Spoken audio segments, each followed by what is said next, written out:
facing the police every single day.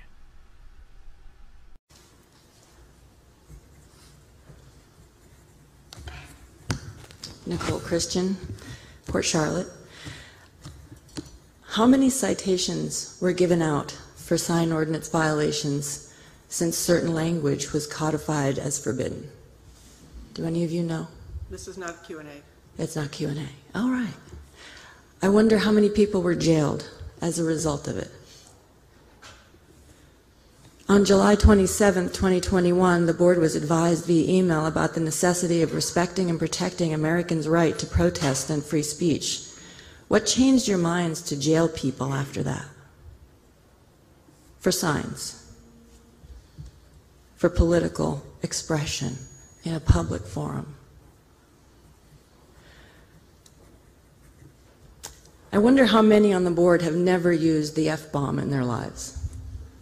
I know last year one of your members admitted to using it in golf, a game.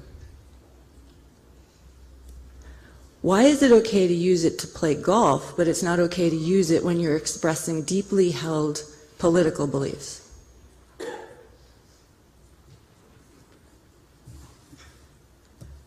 I wonder why we're forbidding the use of words when the next step would be to use weapons of war.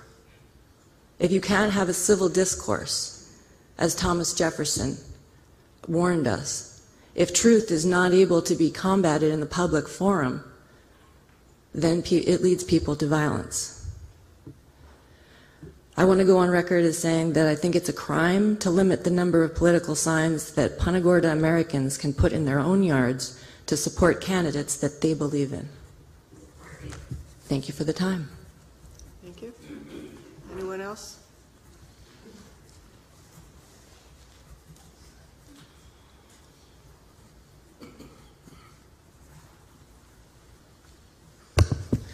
My name is James McLinnis, and I'm here to speak about the signed ordinance, of course. I personally, and millions of other people just like me, consider the First Amendment and the United States Constitution to be the most important thing that separates our country from everybody else. Putin's locking people up right now for protesting the war. He's got a big disinformation campaign. If you try and tell the truth, you get put in jail. And a lot of people look at that and they say, that's terrible, but this city council is doing the exact same thing. You're not like the Wizard of Oz, you're not little Lilliputians, you're little Putins. You have to understand that one of the things that makes this country great is the ability to say what we want to say, when we want to say it, any way we want to say it. And people like you do not have the right to tell us we can't. The Constitution guarantees that. And you worry about you wonder how you got into this big mess. This big mess started several years ago when people started protesting your police that were overly abusive and heavy-handed in what they were doing, and in a lot of ways very corrupt. And people started monitoring that, following that, videotaping them, and seeking public records. When they came to seek public records, you guys all played this Title 10, Chapter 119, violate their rights by making them pay exorbitant fees for every single record. Every single thing needed to be redacted when it didn't.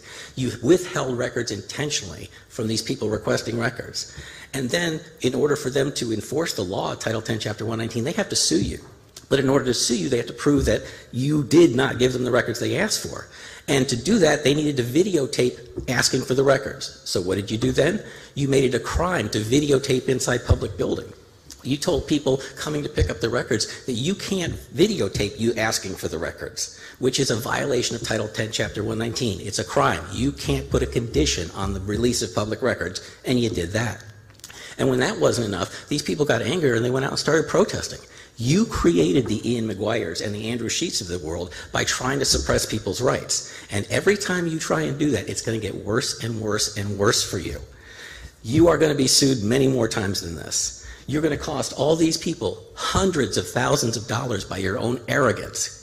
And your attorney, Levine, he sat before you in these meetings and he lied to you, and he told you that Cohen versus California supported it when any idiot could see that that lawsuit was about what you can say on the radio, not what you can say on a public sidewalk. He led you down that dark path because that's what you wanted to hear. The first thing that you should do to straighten out this mess is fire him, because he lied to you. And then after he lied to you, he told you he could support this in court. And then he took all the taxpayers' money to go fight it. And now you're where you are today, and he's still supporting it. You've gotten bad advice from a bad attorney, and you need to do something about that. But the bottom line is, the more you try and squeeze First Amendment, the more it's going to blow up in your face. You don't realize that yet, but what I want to just say, last closing argument, to all of you, and especially to you, Mr. Karski, the I won't back down, fuck you.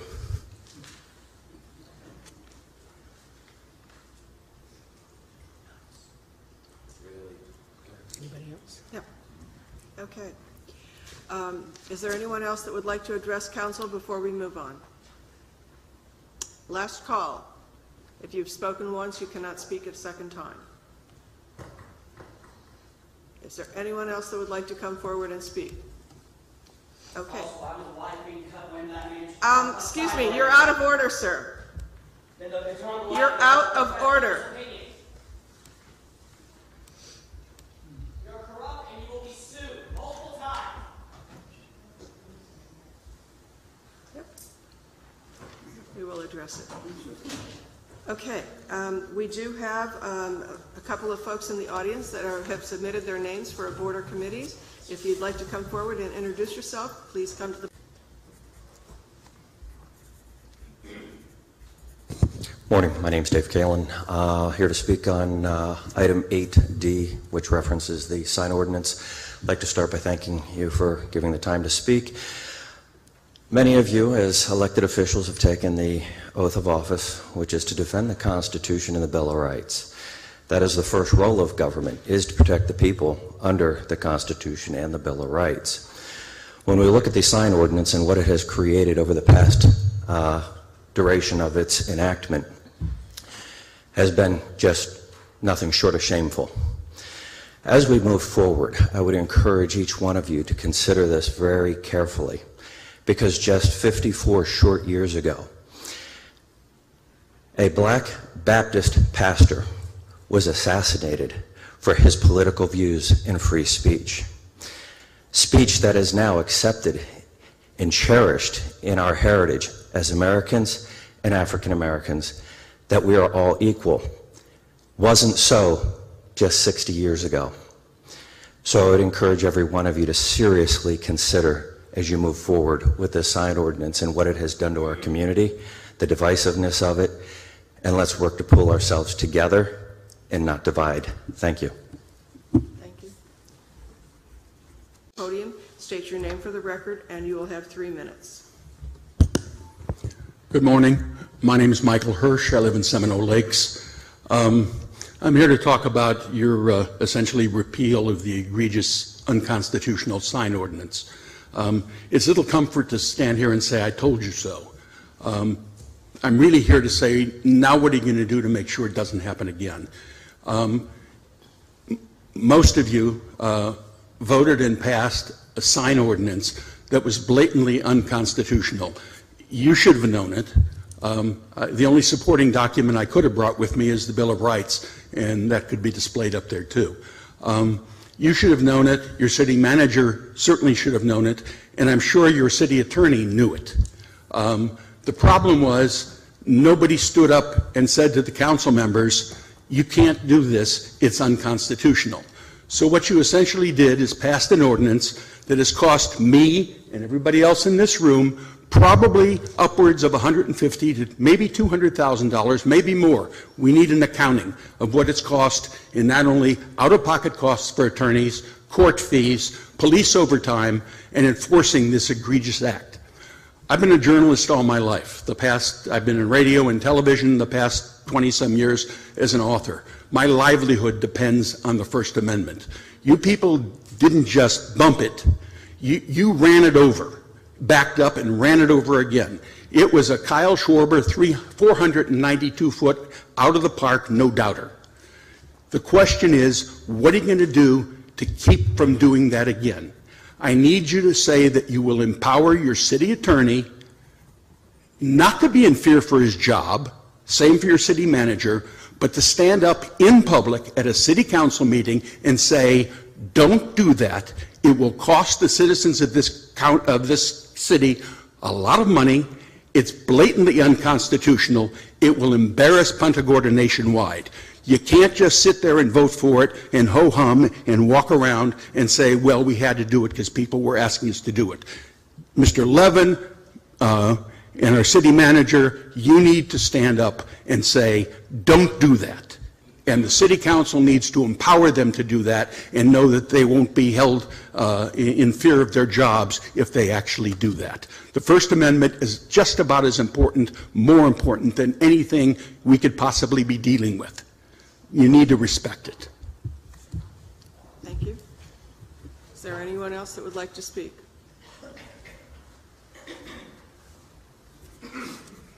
Hi. I'd like to say... Your name, please. Oh, my name is Jeff Lustig, and I'd like to thank Mr. Cummings' service on the City Council. He's always been accessible.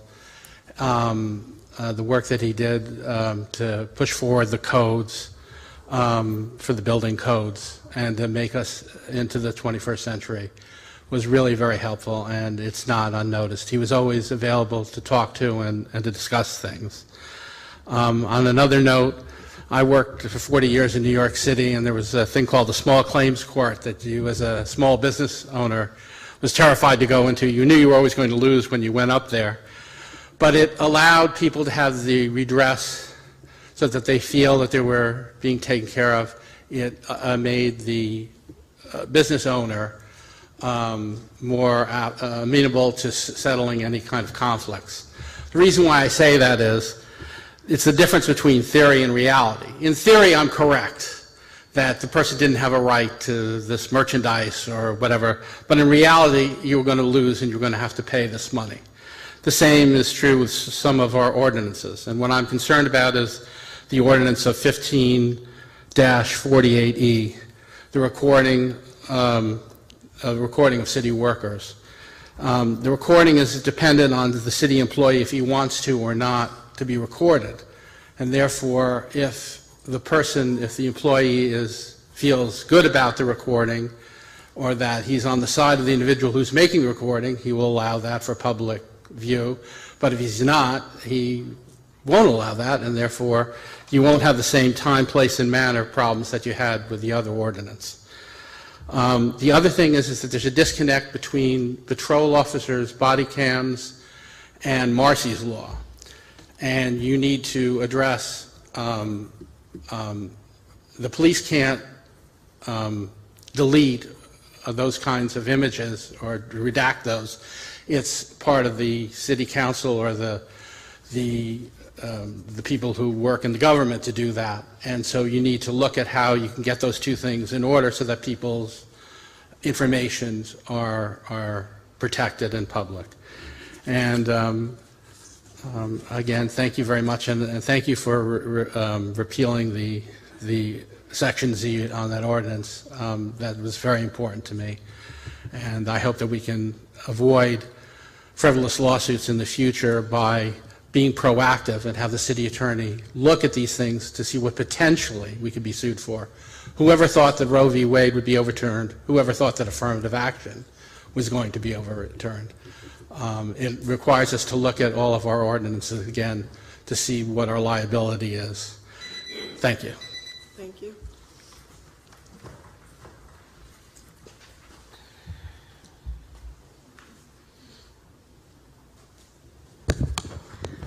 For the record, my name is Louis LaBarbera, and to speak on the unconstitutional sign ordinance, how are we going to keep that from happening again? And what are we going to do for the people that were negatively impacted?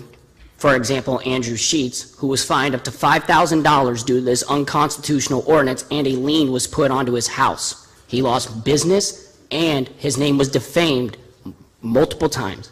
What are we going to do to keep that from happening again? It has been brought to multiple people's attention that was blatantly unconstitutional, whether it's to the council, to the police, and nobody did anything about it until Andrew Sheets took it to court. We had plenty of case law, for example, Cohen v. California, when it was said that one man's lyric is a, no, one man's curse words is another man's lyric. Thank you. It's free speech. That's my supporting document will be the Constitution of the United States of America, the First Amendment, freedom of speech. What is in that ordinance had nothing to do with fighting words. It had nothing to do with inciting violence. It was blatantly unconstitutional freedom of speech. What are you going to do to keep it from happening again? That's what the people need to know. Because remember, you all took an oath and the police took an oath to serve the people. You need to let the people know how you're going to keep this unconstitutionalities from happening again to where it affects the people, especially someone like Andrew Sheets. He won his state trial, and his federal case is about to be settled. And he was even arrested for free speech on public property. How are you going to keep that from happening again? Okay, is there anyone else that would like to address council? Please come to the podium, state your name for the record, and you have 3 minutes. And please line up and get synced if we can kind of condense it down to... I mean, it says what it's supposed to say. It's pretty lengthy Yes, on on both purpose. of them. Okay. All right. We will bring that back at a future meeting then for adoption of resolutions. Okay, the next item on the agenda is the city attorney memo on the city sign code. Yes, Mayor and Council, I have purposefully kept my comments regarding the circuit court judge's decision short because I was certain that some would perceive them as sour grapes. But given the fact that the integrity of the city council and city attorney was challenged this morning, I have a couple of comments I'd like to make. First, to answer some questions, there were only 2 people who were brought before the city council, city's code enforcement board with respect to the violations of the city's sign code. No one was arrested by the city for violation of the city's sign code. There were arrests made by Charlotte County for reasons other than violations of our sign code. Also, to dispel the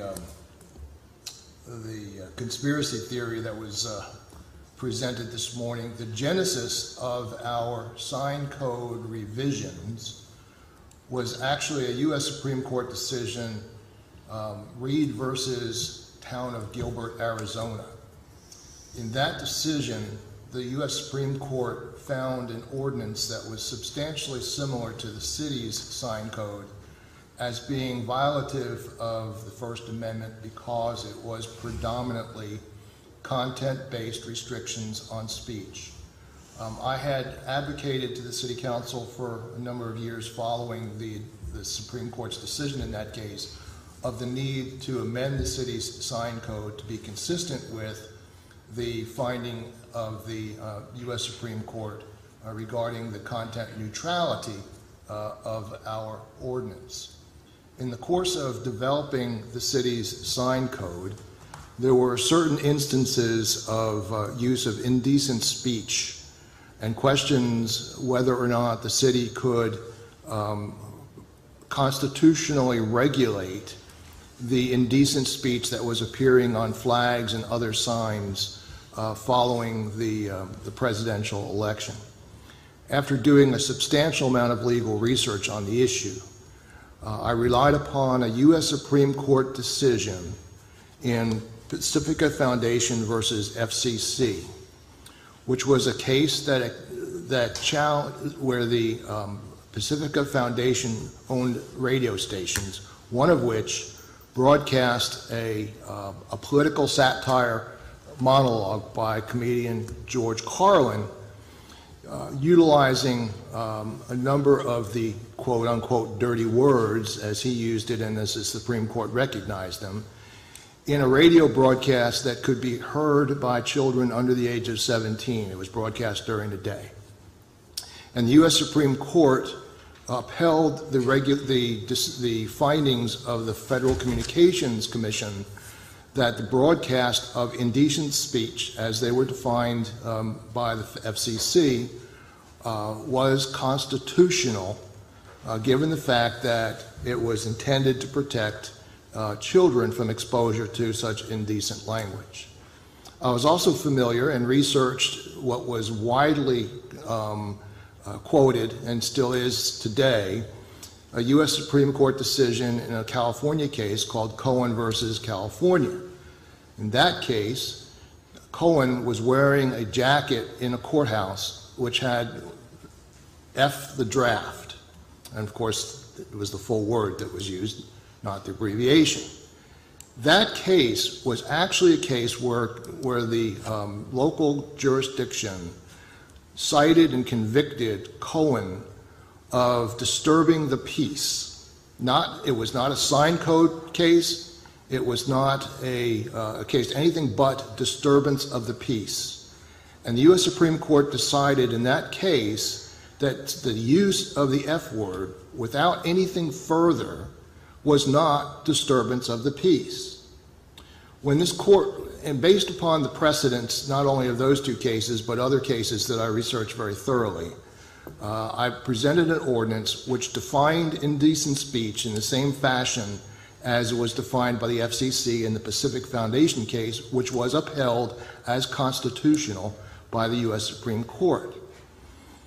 When this case went to court, before the circuit court, locally, the judge considered the precedent established by the U.S. Supreme Court in Cohen versus California, and also considered the precedent of the U.S. Supreme Court in Pacifica Foundation versus FCC, and notwithstanding the fact that the Cohen case was not a sign case and was a disturbance of the peace case, the local judge determined that our ordinance as related to indecent speech was, and even though recognizing that it was intended to protect children under the age of 17, the judge determined that our case was, our sign code was in violation of the precedent established in the Cohen case and others, rejecting the U.S. Supreme Court's decision as precedent in the Pacifica versus FCC case, and indicated that our ordinance with respect to the indecent speech language, our sign code, was unconstitutional. He nowhere determined that it was blatantly unconstitutional. He determined that it was unconstitutional. And I didn't struggle. I advised the city council that it was probably in the best interest of the city council not to take an appeal of the circuit court judge's decision because of the uncertainty of what our U.S. Supreme Court currently might say with respect to our case, given the fact that reliance upon precedent may not be enough to sustain the decision, the ordinance that we had put forward.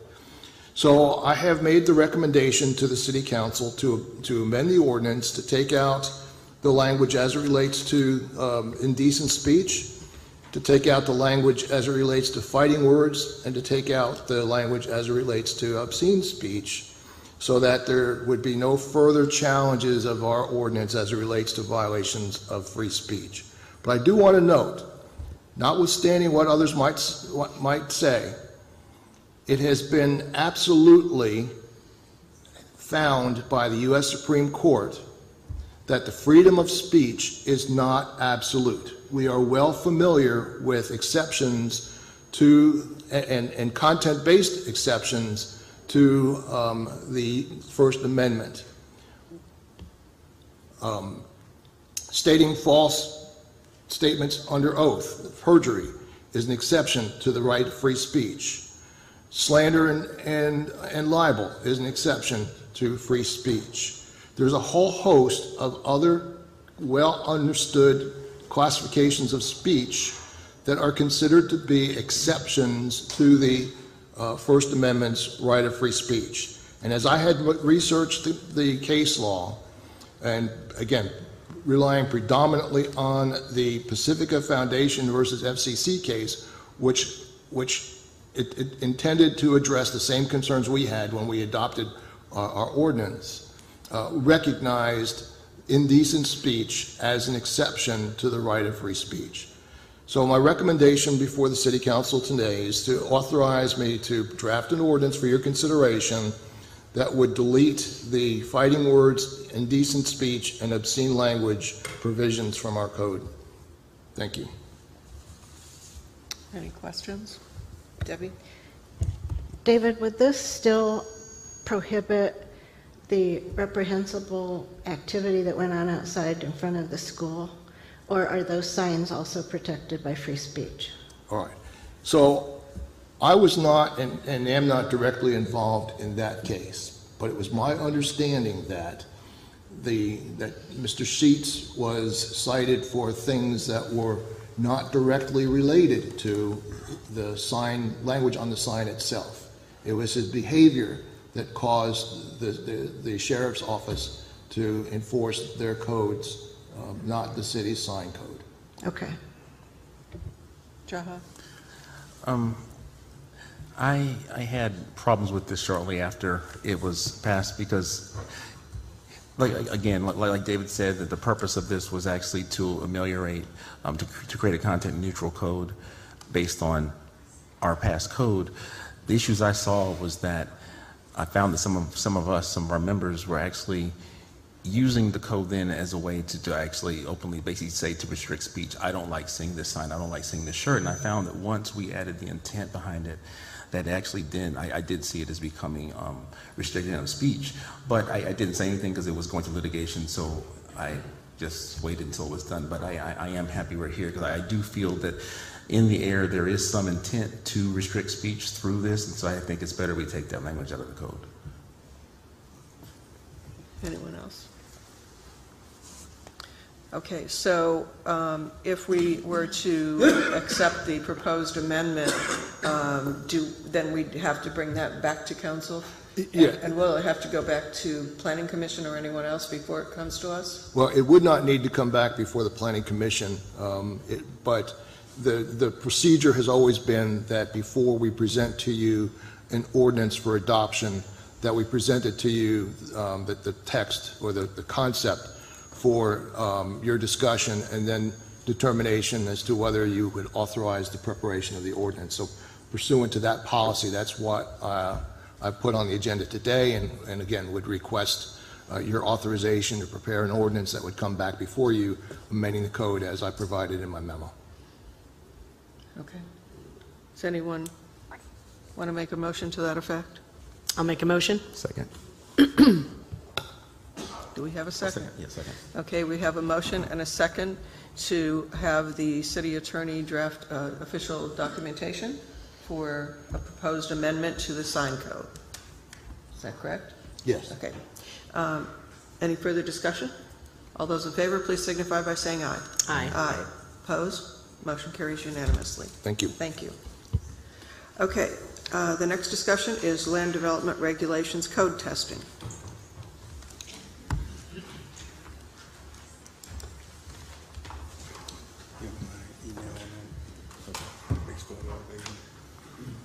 Oh, no. Oh, yes, I do.